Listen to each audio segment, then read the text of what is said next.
بسم الله الرحمن الرحيم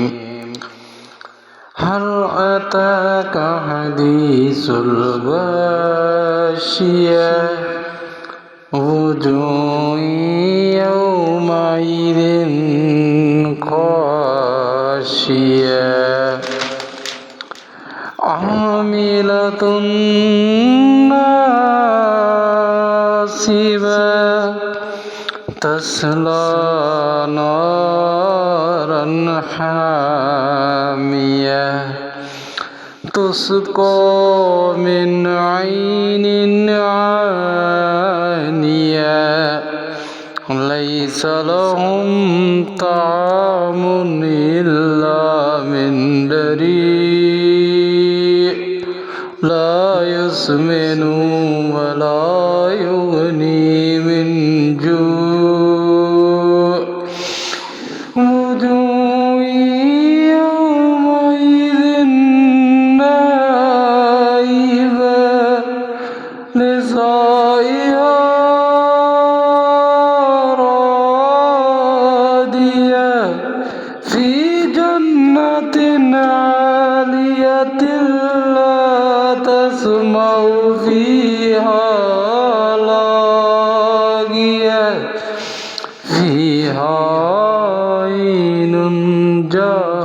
جارية فيها سرر مرفوعة وأكواب موضوعة ونمارق مصفوفة وزرابي مبثوثة أفلا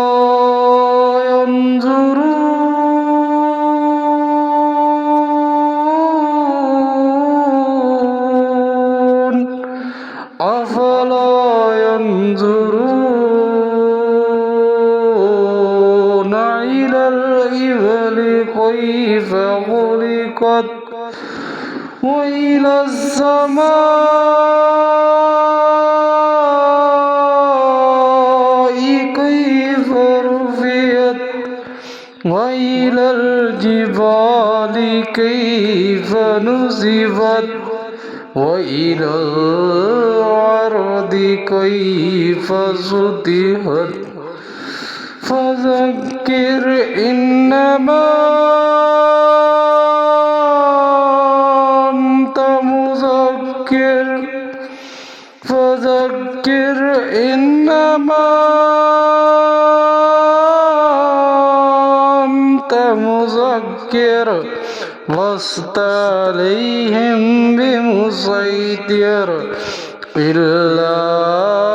من تولى وكفر فيعذبه الله العذاب الأكبر فيعذبه الله العذاب الأكبر إن إلينا